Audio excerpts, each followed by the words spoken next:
PM इस वक्त budget अपना पहला बजट पेश कर रही हैं और जिसमें कई यहां पर ऐलान है और दूसरी तरफ निशाना भी है पिछली सरकार पर। वो ये कह रही हैं कि सरकार ने पैसे तो आवंटित किए लेकिन उस तरह से खर्च नहीं किए। महिलाओं को जो पैसे देने की बात थी इसका भी ऐलान है। कनेक्टिविटी सुधार के लिए 1000 करोड़ रुपए देने के इसमें ऐलान किया गया। और क्या क्या कह रही है वो सुनिए। हवा की ओट लेकर भी दिया जलता है।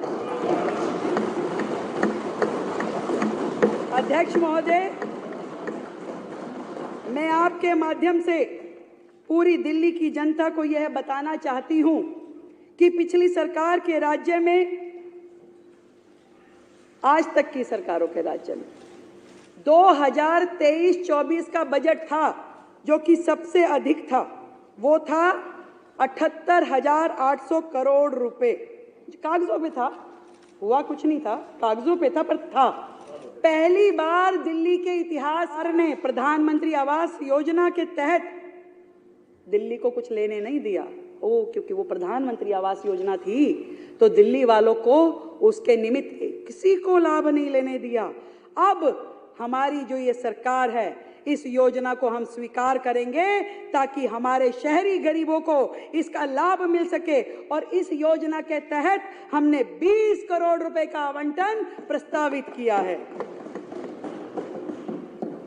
इसी तरीके से हमने विधायक निधि में 350 करोड़ रुपए का प्रावधान किया। इन्होंने दिल्ली की ऐसी हालत नहीं छोड़ी पर हमने प्रावधान पूरा किया।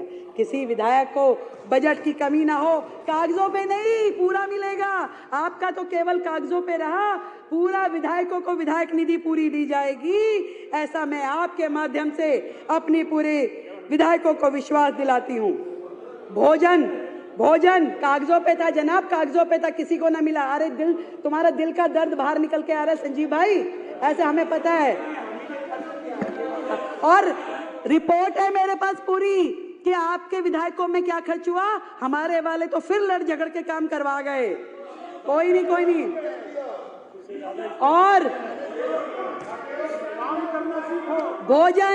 भोजन हर इंसान की बुनियादी जरूरत है। आर्थिक रूप से कमजोर वर्गों को खाद्य सुरक्षा बढ़ाने और पोषण की स्थिति में सुधार लाने के लिए हम स्वर्गीय श्री अटल बिहारी वाजपेयी जी, जिनका ये जो वर्ष है जन्म शताब्दी वर्ष है, दिल्ली में 100 जगहों पे अटल कैंटीन के नाम से पौष्टिक 100 जगहों पे जन्म शताब्दी वर्ष पे 100 जगहों पे अटल कैंटीन खोली जाएगी और उस मद में 100 करोड़ रुपए का प्रावधान किया गया है। 100 करोड़ रुपए का। यह बजट केवल सड़कों, पुलों, फ्लाईओवर के निर्माण का दस्तावेज नहीं है अध्यक्ष जी, बल्कि पूरी दिल्ली के भविष्य को फिर से सुधारने के लिए रोड मैप है। ये पूरा रोड मैप है। अब दिल्ली की सड़कें सिर्फ रास्ता नहीं बल्कि प्रगति की धमनियां बनेंगी। अब दिल्ली की कनेक्टिविटी सिर्फ ट्रैफिक सुधार नहीं, आर्थिक विकास का इंजन बनेंगी।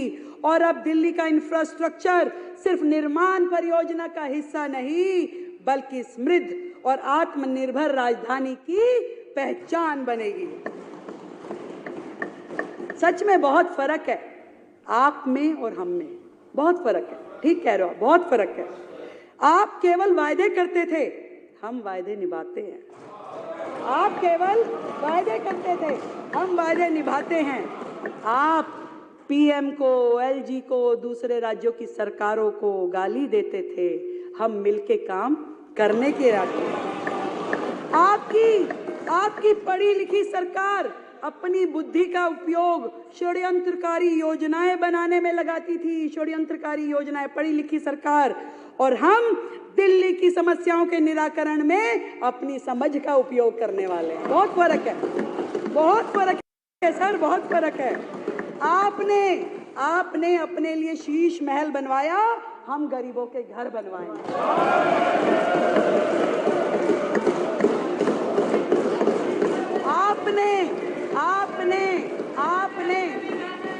आपने अपने लिए लाखों रुपए के पॉट बनवाए, टॉयलेट पॉट। हम झुग्गी वालों के लिए शौचालय बनवाएंगे, हम झुग्गी वालों के लिए शौचालय बनवाएंगे, शनान घर बनवाएंगे। बहुत फर्क है आप में और हम में। आपने दिल्ली से तो कोई रास्ता निकलता है, हवा की ओट लेकर भी दिया जलता है।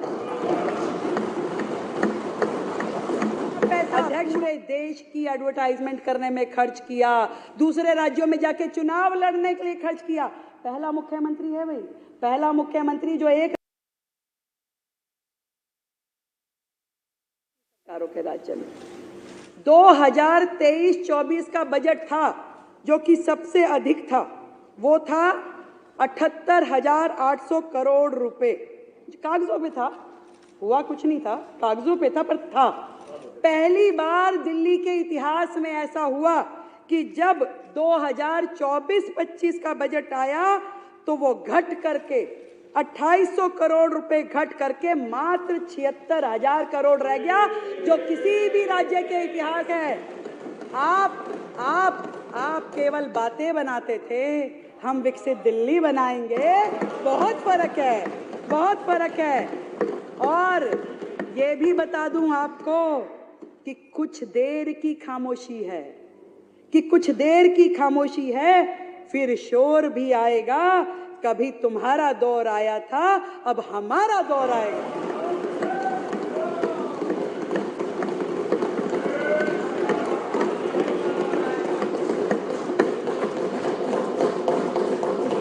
दूसरा सेक्टर जो मैं सोचती हूँ वो इंडस्ट्रियल डेवलपमेंट और इन्वेस्टमेंट प्रमोशंस का है।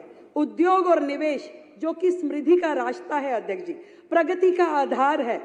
और जहां उद्योग फूलते फलते हैं अध्यक्ष जी, वही समाज आगे बढ़ता है। जहां निवेश आता है तो ना केवल अर्थव्यवस्था मजबूत होती है, बल्कि रोजगार के नए द्वार भी खुलते हैं।